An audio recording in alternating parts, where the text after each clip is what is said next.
Babe, this trip with the girls is going to be just what I need, Helen said, brushing her hair in front of the mirror. Her reflection smiled back at her, but something about it felt off to Jake. He sat on the edge of the bed, casually watching her as she moved around, but a sense of unease prickled at the back of his mind. He shook it off, as he often did when small doubts tried to surface. "Yeah, right," he chuckled, raising an eyebrow. "I bet you'll come back needing another vacation after hanging out with those crazy friends of yours. But hey, you deserve it after everything you've been dealing with lately." Helen paused for a second, her brush hovering over her hair, before resuming as if nothing had happened. "Yeah, something like that." Her voice sounded distant, like she wasn't really there, and Jake noticed it, but again, he pushed the thought away. He leaned back on his hands, watching her stuff the last of her things into her already overstuffed suitcase. She always packed too much, always overprepared, and it used to make him laugh. Now it just felt like another habit he didn't understand anymore. "Don't miss me too much," Helen teased, zipping up the suitcase with a swift motion. She stood up straight, hands on her hips, and smiled at him, but Jake noticed it didn't quite reach her eyes. "Wouldn't dream of it," he joked, though there was a hollow note in his tone. He stood up and crossed the room, pulling her in for a kiss. It was supposed to be a playful gesture, something they always did before one of them left for a trip. But this time, she pulled away quicker than usual, turning her head just enough to avoid the kiss landing where he intended. Jake frowned slightly, but covered it with a wink. "Just bring me back something good from the beach, all right?" Helen laughed softly, her eyes flicking toward the door. "I'll be back before you know it," she said, picking up her suitcase and moving toward the hallway. "Have fun, babe," Jake called after her. His voice echoed in the quiet house as she pulled the door open. He half expected her to turn around and say goodbye again, maybe offer him one more smile. But she didn't. The door closed behind her with a soft click, leaving Jake standing in the middle of the room. For a long moment, Jake stared at the closed door. The sound of her departure lingered in the air, and for the first time in a long while, he felt alone. Not just physically, he had been alone in the house plenty of times before, but emotionally, something deeper. Jake shook his head, trying to shake off the uneasy feeling. "You're being paranoid," he muttered to himself, forcing a laugh. He grabbed his phone, scrolling through some emails from work, anything to distract himself from the emptiness creeping into his chest.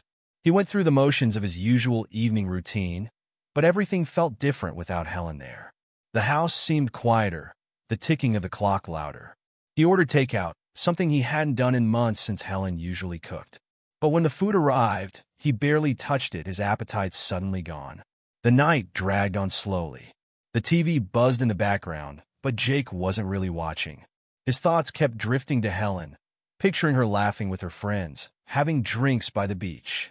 He wanted to be happy for her, wanted to believe she was just enjoying herself, and that the strange tension between them was nothing more than stress from life. But doubt nagged at him, an uncomfortable itch he couldn't scratch. He pulled out his phone again and stared at the text thread with Helen.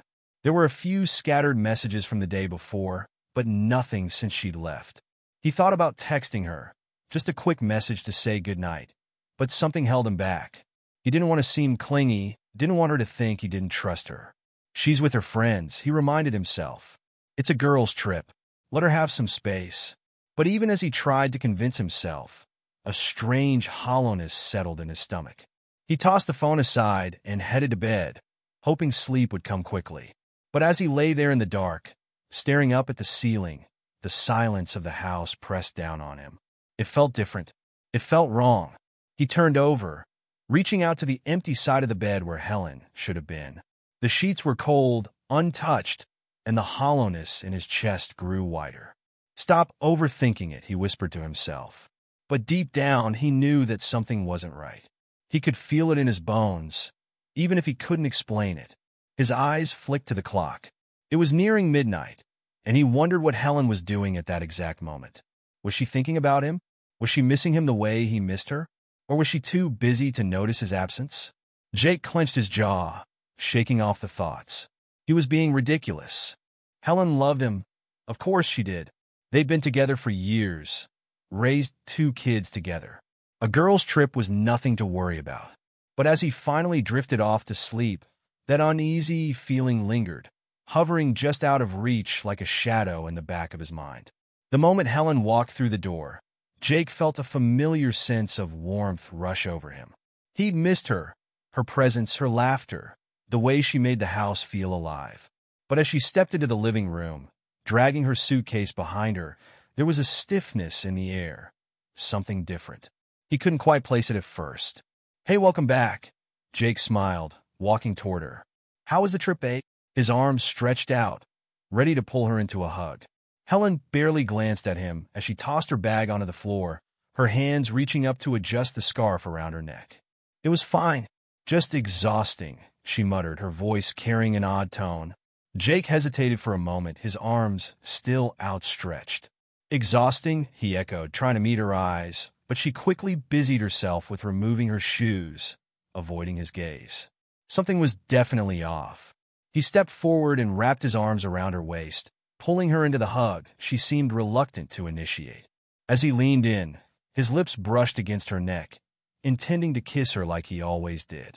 But then he noticed it, small, purple marks scattered along the side of her neck, barely concealed by the edge of her scarf.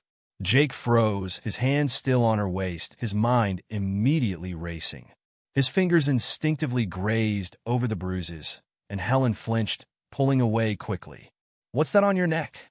Jake asked, his voice tight, trying to sound casual, but failing miserably. He could feel the tension building between them like a thick wall, one that had never been there before. Helen's reaction was swift, almost too swift. She laughed, too loud, too forced. "Oh, Jake, come on. You're so dumb." She waved him off, stepping back and adjusting the scarf again, pulling it higher over the marks. "It's just an allergic reaction. You know how I always react to seafood. That shrimp we ate on the last night was terrible." Jake's brow furrowed. He wasn't buying it, but he wanted to. He needed to. He stared at her for a long moment, trying to convince himself that she was telling the truth. He knew about her seafood allergies, but in the 10 years they'd been together, he had never seen anything like this. Still, his love for her, his trust, clouded his judgment. "Allergic reaction?" he repeated, his tone skeptical, though he softened it as best he could. "It just doesn't look like an allergy. Are you sure?" Helen's smile faltered for a split second, just long enough for him to notice. But she recovered quickly, brushing past him to grab her suitcase. "Yes, Jake," she said, her voice more irritated now. "I'm sure. The seafood was bad. I'm just tired, and I really don't feel like arguing about this right now."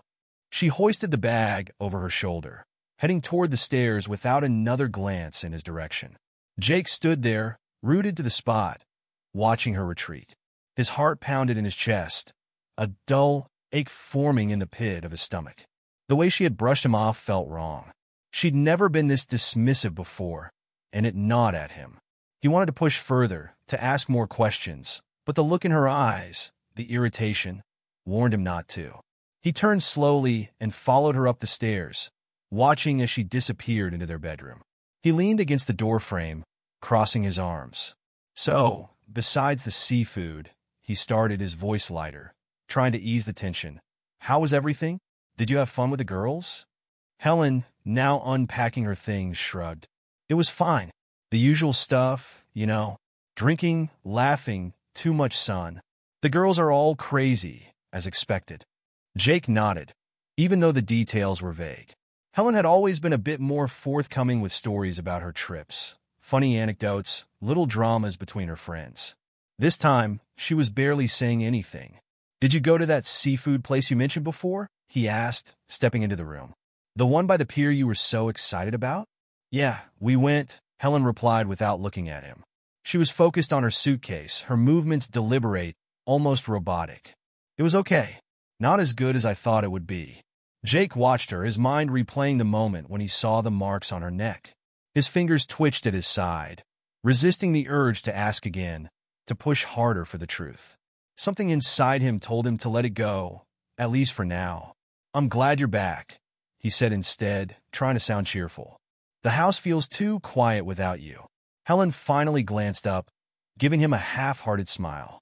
"Yeah, I missed you too," she said, but her voice lacked the warmth he was used to. The silence that followed was heavy. Jake stood there, unsure of what to do, his mind racing with thoughts he didn't want to entertain. Maybe she really was just tired. Maybe the trip had drained her, and he was overthinking things. But as Helen walked past him again, heading for the bathroom, Jake couldn't help but steal another glance at her neck. The scarf had shifted slightly, and the bruises were more visible now. Allergic reaction, he muttered to himself, forcing a smile. But deep down, the seed of doubt had already been planted. Something wasn't right, and no matter how much he tried to ignore it, the nagging feeling wouldn't go away. He watched as Helen closed the bathroom door behind her, and for the first time in their marriage, Jake felt an uncomfortable distance between them, one he didn't know how to bridge. The weeks that followed Helen's return felt like a slow unraveling of everything Jake had ever believed in. Each day, the distance between them grew wider. Helen had started coming home later and later, her excuses weak and repetitive. "Another late meeting?" Jake asked one night as she stepped through the door, her coat still damp from the rain. She paused, barely meeting his gaze as she slipped off her shoes. "Yes, sorry," she muttered, brushing past him into the kitchen. "Work's been crazy lately. You know how it is." Jake didn't respond immediately, his eyes following her every movement. The once easy conversations between them had become stilted, reduced to brief exchanges about mundane things. He wanted to ask her more, to confront her, but every time he opened his mouth, something held him back. Maybe it was fear that the moment he voiced his suspicions, everything would shatter. Helen had become more guarded too. Her phone, which used to sit casually on the kitchen counter or the coffee table, was now always in her hand or tucked away in her purse. If it buzzed, she'd glance at the screen quickly and either ignore it or walk into another room to respond. Jake noticed but said nothing. One night, as Helen rushed out the door for yet another work meeting, Jake stood by the window, watching the taillights of her car fade into the distance. His heart raced, his palms sweaty. He couldn't live like this anymore, constantly wondering, constantly doubting. The trust they had built over a decade was crumbling, and he needed answers. Jake didn't know how long he stood there, staring out into the darkness, before he grabbed his phone. His hand trembled slightly as he scrolled through his contacts until he found the number of a private investigator he'd been recommended by a friend months ago. At the time, he had dismissed the idea as ridiculous. Now it felt like his last option. The investigator, Sam, was an older man with graying hair and a demeanor that told Jake he had seen it all before. They met the next day at a small diner on the outskirts of town. Sam sipped his black coffee as Jake nervously explained the situation, trying not to sound as desperate as he felt. "I need to know if she's cheating," Jake finally said, his voice barely above a whisper. It felt like admitting defeat just to say the words out loud. Sam nodded, his expression unreadable. "I'll get on it. Give me a few days." Those few days felt like weeks. Every time Helen left the house, Jake's mind raced with possibilities. Where was she going? Who was she meeting? Was it all in his head? Or was his gut right? The uncertainty gnawed at him, keeping him awake at night. He barely ate, barely slept, and every time Helen walked through the door, he found it harder to look her in the eye. 3 days later, Jake got the call. "Meet me at the same diner." Sam's voice was calm, but Jake felt his stomach drop. When he arrived, Sam was already seated, a manila folder on the table between them. The sight of it made Jake's pulse quicken.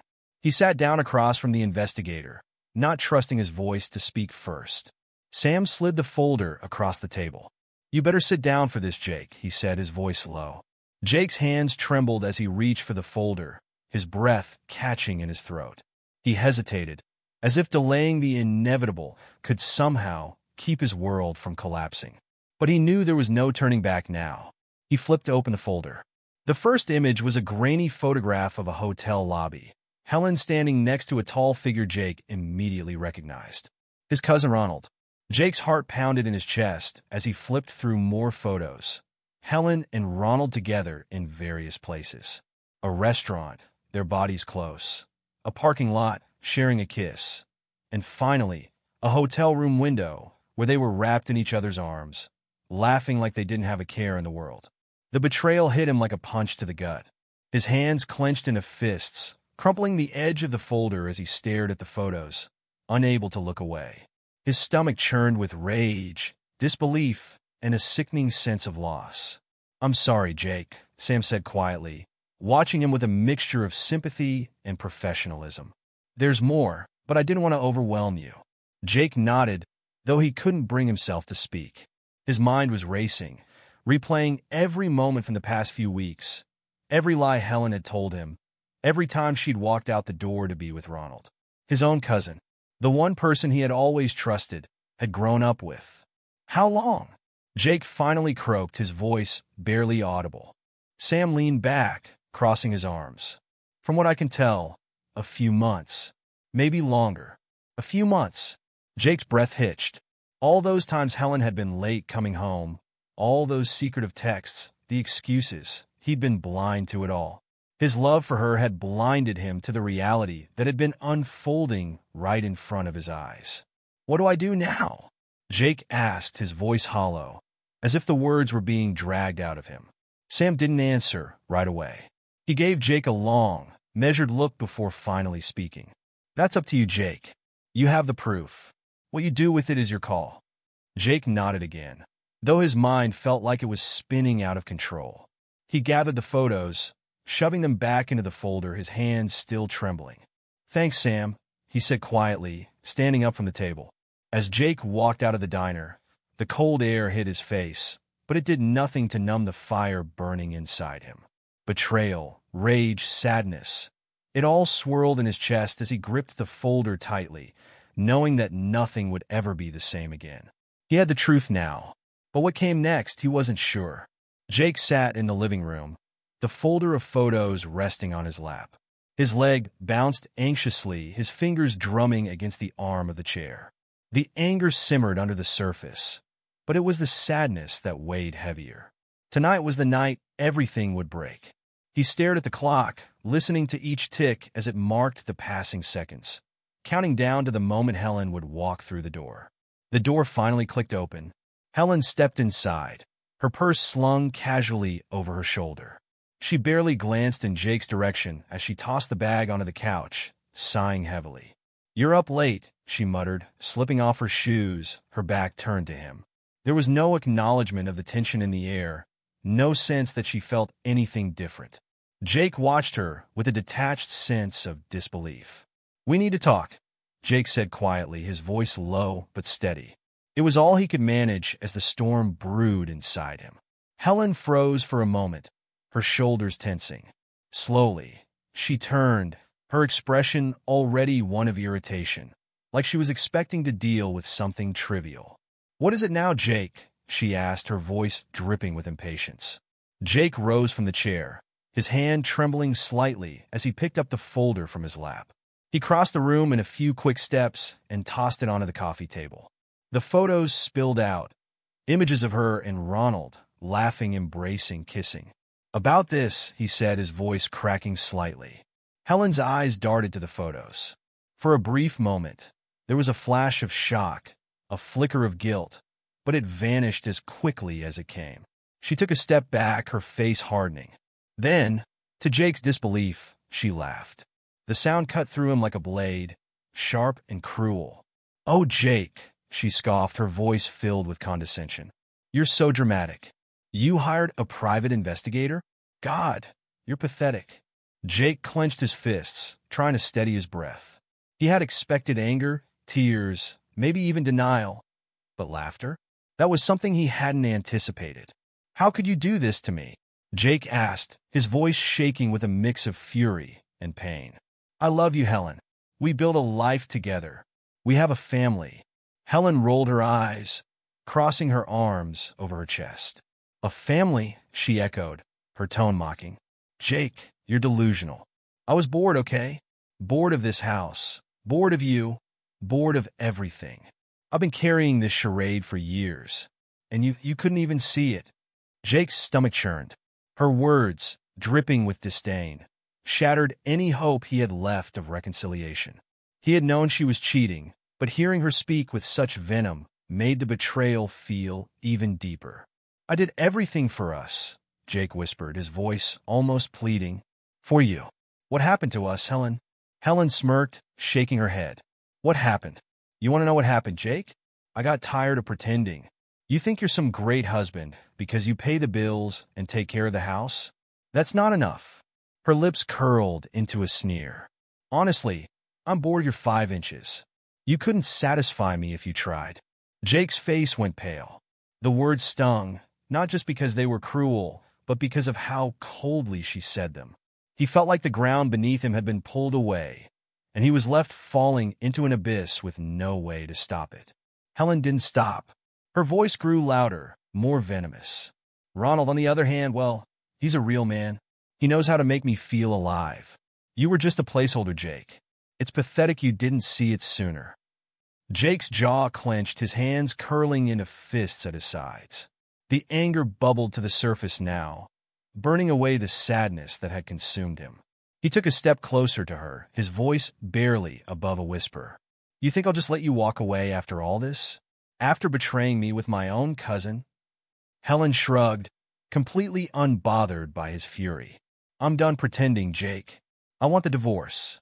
She walked to the window, looking out as if she was already imagining her new life without him. "I want the house, the car, and by the way," she added casually, "I've promised Ronald $2 million from your inheritance." Jake's heart stopped. He felt the blood drain from his face as her words sank in. "What the fuck are you talking about?" he asked, barely able to get the word out. Helen turned to him, a wicked smile playing on her lips. "Oh, come on, Jake. You're not stupid. You've always known I'm smarter than you. You didn't think I'd stick around after the divorce with nothing, did you?" Jake's world shattered in that moment. Not only had she betrayed him, but she was plotting to destroy him, take everything he had worked for, everything that meant something to him, and hand it over to the man who had stabbed him in the back. The anger roared inside him now, threatening to spill over. But Jake forced himself to stay calm. He wouldn't let her see how deeply she had hurt him. He wouldn't give her that satisfaction. Instead, he looked her dead in the eyes, his voice steady. "You think you can take everything from me, Helen?" Helen smirked, her confidence unshaken. "I know I can." Jake swallowed hard, his mind racing. The woman standing in front of him was a stranger now, someone he didn't recognize. The person he had loved, the person he had trusted, was gone. But if she thought she had won, she was wrong. Jake wasn't going to roll over and let her destroy his life. No, this wasn't the end. This was just the beginning. Jake sat at the kitchen table, his fingers gripping the edge tightly. His mind was racing, a storm of anger, confusion, and grief tearing through him. Helen's words from the night before still echoed in his head. She had made it clear she wanted the house, the car, and an obscene amount of money from his inheritance. But what had truly struck him was her demand for child support. "Child support?" Jake had repeated, blinking at her in disbelief. "For our twins?" Helen, standing in the doorway, arms crossed, had smirked. "Yes, Jake. They're your kids. You owe them a good life." But something in her voice had bothered him. Something about the way she said, "your kids." Jake had always been good to his twins. He was there for every scraped knee, every late-night fever, every milestone. He loved them with all his heart, but Helen's venomous tone had planted a seed of doubt in his mind. Could there be more lies hidden in their marriage? The thought gnawed at him, growing louder with each passing hour. That night, after she had left again, likely to meet with Ronald, Jake had done something he never thought he would. He made the call, a paternity test. It felt like a betrayal of his own love, a crack in the foundation of the only truth he had left. But he had to know. The next few days were excruciating. Every time Jake saw the twins playing or heard their laughter echo through the house, guilt twisted inside him. He felt like a traitor, questioning the only pure thing left in his life. But there was no turning back. He needed the truth, no matter how painful it might be. Then, one afternoon, the envelope arrived. Jake sat at the table, staring at it for what felt like hours. His fingers hovered over the seal, trembling. He wasn't sure he was ready for what was inside, but he couldn't avoid it any longer. With a deep breath, he tore the envelope open, pulling out the folded paper inside. His heart pounded in his chest as he read the results. Paternity exclusion. The tested male is not the biological father of the children. The world around him seemed to blur. His breath caught in his throat, and for a moment, Jake couldn't move. The words stared back at him, cold and final, confirming the darkest fear he had tried to push away. The twins weren't his. He dropped the paper onto the table, his hands trembling. His vision blurred as tears filled his eyes. How could this be? He had been there for everything. Their first steps, their first words, every birthday, every sleepless night. He loved them with all his heart. And now, it was all a lie. A sob escaped his throat, and Jake buried his face in his hands, feeling his heart shatter into a million pieces.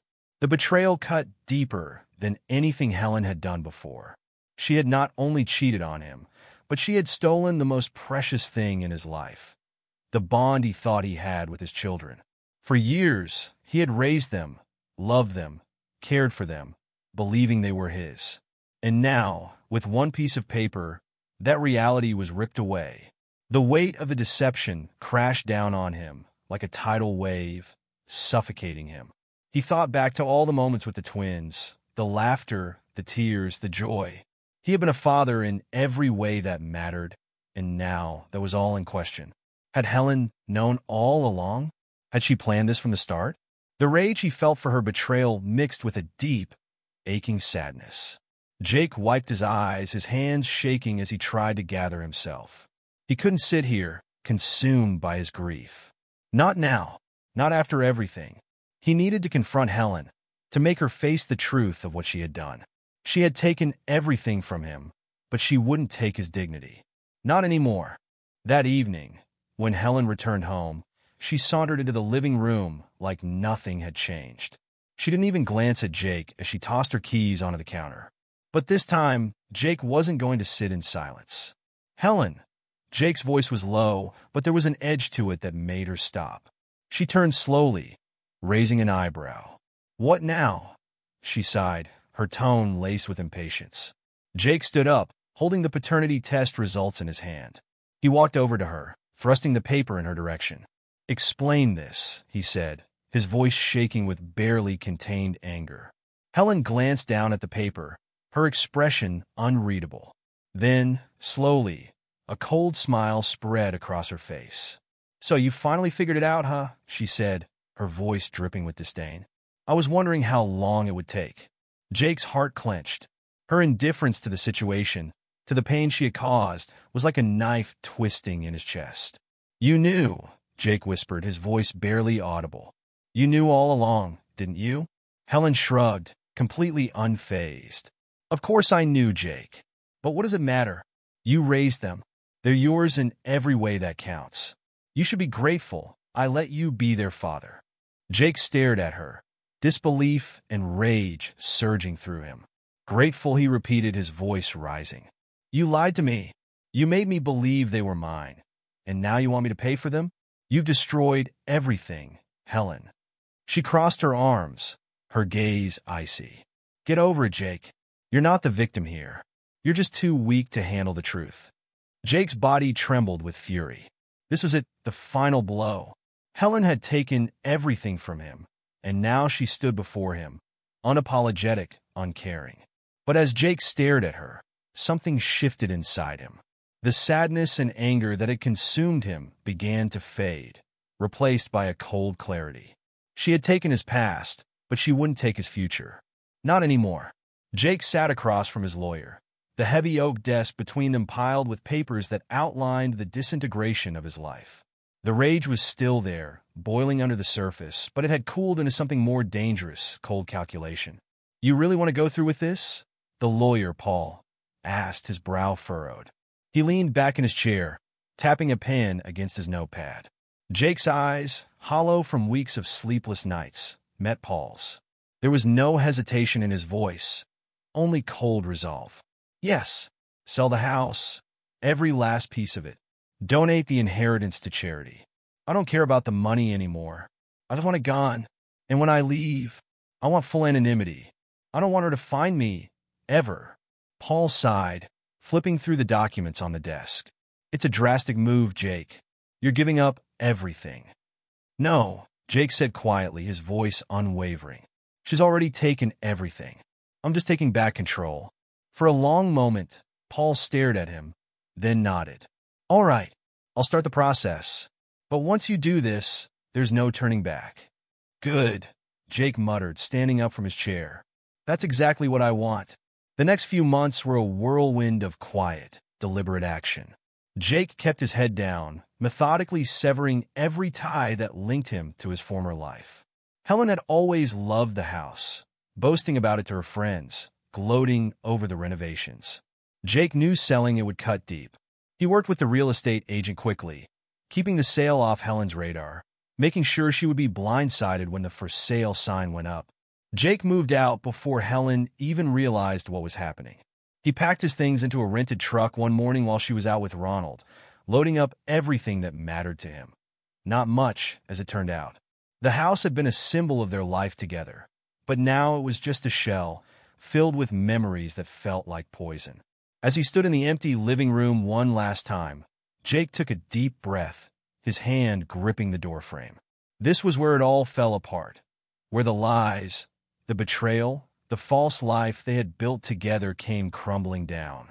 But as he closed the door behind him, there was no sadness, no regret, only a sense of finality. The sale of the house was swift, much to Helen's surprise. Jake knew the moment she found out. Her frantic calls and texts began flooding his phone. But Jake didn't respond. He watched the messages pile up without even opening them. Jake, what the hell is going on? The house is being sold? You didn't tell me anything. Jake, answer me. This isn't funny. Jake, stop ignoring me. You can't do this. The more desperate her messages became, the more satisfaction Jake felt. He had spent too long feeling powerless, watching her take and take from him. Now, the tables were turning, and it was Helen who would be left with nothing. Meanwhile, the process of donating his inheritance was already underway.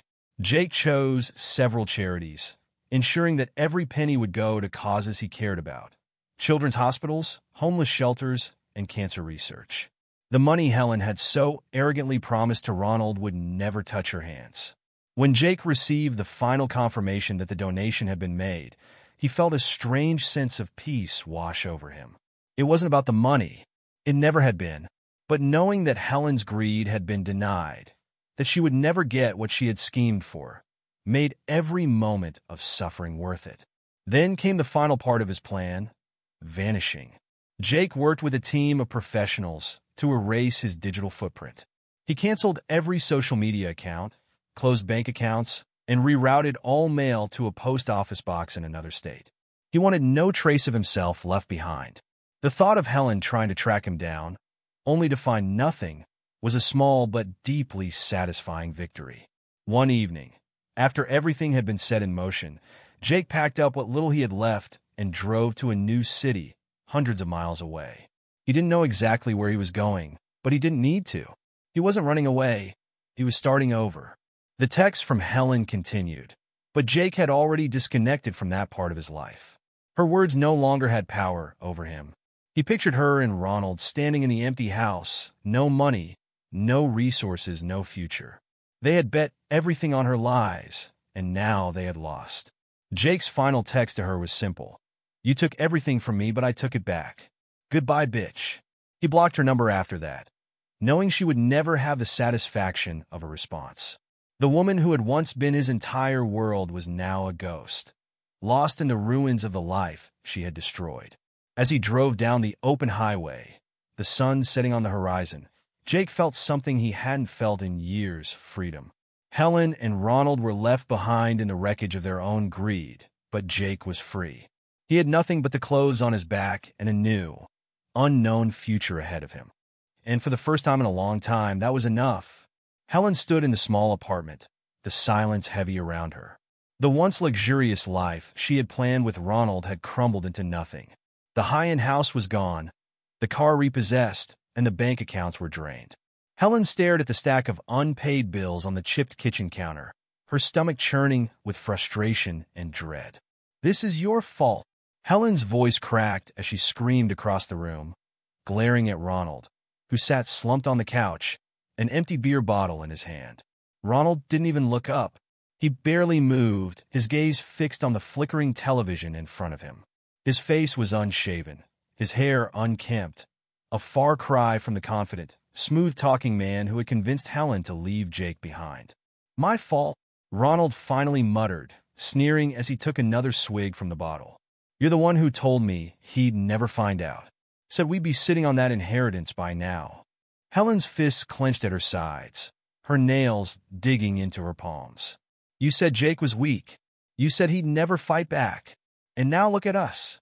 Her voice rose with each word, filled with bitterness and regret. Ronald stood up abruptly, his face twisting with anger. "You couldn't keep your damn mouth shut. You had to rub it in his face, didn't you? Laughing, mocking him. You pushed him too far, and now we're both screwed." Helen felt her heart race, the tension in the room growing unbearable. They had been through this fight a dozen times already, and each time the outcome was the same: blame, accusations, and no solutions. The excitement of their affair had long vanished, replaced with a toxic cycle of resentment and regret. They were both trapped, and they knew it. "You think I wanted this?" Helen shot back, her voice hoarse. I thought we'd be living in his house, driving his car, with everything we wanted. Instead, we're here, broke, in this dump." Ronald snorted and shook his head. "We should have known Jake wasn't as stupid as he looked. The guy played us." He turned and threw the empty beer bottle against the wall, the glass shattering with a loud crash. "Now we're stuck here because of you."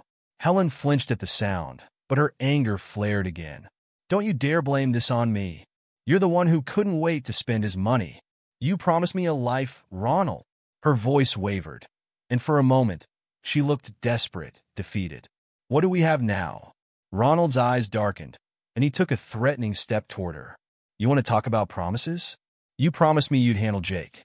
Instead, you're just as broke as me. Maybe you should have stayed with him." Helen's breath caught in her throat, and for a moment, she didn't know whether to scream or cry. The man she had risked everything for had become someone she barely recognized, and now they were stuck in a nightmare of their own making. Their relationship, once built on excitement and lust, had devolved into screaming matches and mutual contempt. The financial ruin only added fuel to the fire, pushing them further apart until all that was left between them was bitterness and hate. Helen felt trapped, cornered by the choices she had made. Meanwhile, across the country, Jake had found something she would never have again: peace. Jake had built a new life, far away from the chaos Helen had caused. He no longer thought about her, no longer woke up with the sting of betrayal gnawing at him. The house, the money, the lies, they were all gone, left behind in the past where they belonged. For the first time in years, Jake felt like he could breathe again. His days were quiet, filled with new routines and simple pleasures. He had moved to a small, coastal town where no one knew him, where the scars of his old life didn't matter. He worked with his hands now, something he found therapeutic after years of corporate stress. The physical work kept his mind focused, allowing him to rebuild not just his life, but himself. One evening, sitting on the porch of his modest new home, Jake watched the sun sink into the horizon, the waves gently crashing against the shore. He sipped a cold beer, his heart lighter than it had been in years. The past felt like a distant memory, and he had no intention of revisiting it. Helen's texts and calls had stopped long ago, her desperate attempts to reach him fading into silence. Jake had blocked her number, erased her from his digital world the same way he had erased her from his life. He didn't need to know how she was doing, didn't care to hear about her struggles. He had already won. One afternoon, while walking along the beach, Jake ran into a group of locals who had become friends over the months. They joked, laughed, and shared stories, and for the first time in a long time, Jake felt like he belonged somewhere again. "You seem different, Jake," one of his friends remarked, grinning at him as they sat on a bench overlooking the water. Jake smiled, the kind of smile that came from deep within, free of the weight that had once burdened him. "I am," he replied simply, feeling the truth in those words. Jake had found his peace, and Helen, somewhere in the wreckage of her decisions, had lost everything. The revenge he had enacted wasn't just about the money or the house. It was about reclaiming his own life, his own happiness. And as the sun set on that chapter, Jake knew he had finally won. Years had passed since Jake walked away from the ruins of his old life, And in that time, he had built something new, something real. His days no longer revolved around the pain of betrayal or the emptiness left by Helen's lies. Instead, they were filled with peace, simplicity, and a deep sense of fulfillment he never thought he'd find again. Jake now lived in a quiet coastal town, far from the city where everything had fallen apart. The sea air was fresh, and the sound of the waves rolling against the shore greeted him every morning. He had opened a small woodworking shop, something he had always dreamed of but never had the chance to pursue while caught in the grind of corporate life. Now he spent his days crafting beautiful pieces by hand, something that gave him a satisfaction money couldn't buy. One afternoon, as Jake carefully sanded down a piece of oak for a custom table, a familiar voice interrupted his focus. "Hey, Jake," came a soft, warm voice. Jake looked up and smiled as he saw Kimberly standing in the doorway. She was the kind of person who radiated kindness and authenticity, a stark contrast to the deceit he had once lived through. They had met at a local farmer's market, where she sold her handmade pottery. What started as a casual friendship had grown into something much deeper over time. "How's it coming along?" Kimberly asked, stepping into the shop and glancing at his work.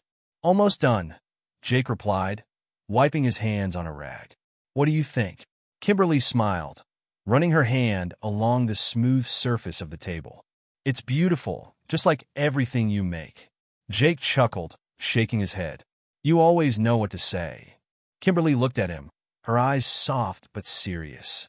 "That's because I mean it." There was something in the way she looked at him, the way she spoke, that made Jake feel truly seen for the first time in his life. With her, there were no secrets, no masks. She knew about his past, he had told her everything, and yet there was no judgment, no pity, only understanding. "You know," Jake began, leaning against the workbench, "I didn't think I'd ever get here. After everything with Helen, I thought I'd be broken forever." Kimberly stepped closer, placing a hand on his arm. "You're not broken, Jake. You never were. You were just hurt, but you've come through it stronger." Jake smiled softly, feeling a warmth he hadn't known in years. She was right. For a long time, he had believed Helen's betrayal had shattered something in him beyond repair. But now, standing in his shop, with Kimberly by his side, he realized that wasn't true. He had rebuilt himself, piece by piece, stronger than before. Meanwhile, Helen and Ronald had sunk deeper into their misery. The lavish life they had once imagined together had disintegrated long ago, replaced by constant arguments and financial ruin. The betrayal that had once excited them had turned sour, becoming a constant reminder of their failure. "You promised me a better life," Helen hissed one night, throwing a pile of overdue bills onto the table. Ronald, now bloated from too many nights of cheap beer and junk food, barely glanced at her. "What do you want me to do about it, huh? You're the one who couldn't keep things together." Their once passionate affair had devolved into daily bickering, resentment simmering just beneath the surface. They had thought Jake was weak, easy to manipulate, but they had underestimated him. Now, without his money or stability, they were trapped in the life they had chosen, and neither could stand it. But Jake? He never looked back. He didn't need to. In the years that followed, Jake found something far more valuable than revenge: freedom. He no longer carried the weight of Helen's lies or Ronald's betrayal. They were relics of a past life that no longer had any power over him. His new life wasn't about getting even. It was about moving on, about finding peace in the quiet moments, the laughter with new friends, and the love he had discovered with Kimberly. One evening, as the sun set over the water, Jake and Kimberly sat on the porch of his small seaside cottage, watching the sky turn shades of pink and orange. Kimberly rested her head on Jake's shoulder, and he wrapped his arm around her, pulling her close. "You happy?" Kimberly asked softly, her voice barely above a whisper. Jake smiled, looking out at the horizon, feeling the gentle breeze on his face. "Yeah," he said, his voice full of quiet contentment. "I'm happy." For the first time in years, those words felt real. He had been through hell and back, but he had come out the other side whole.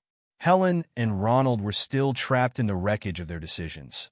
But Jake had found something far more valuable than the revenge he once sought.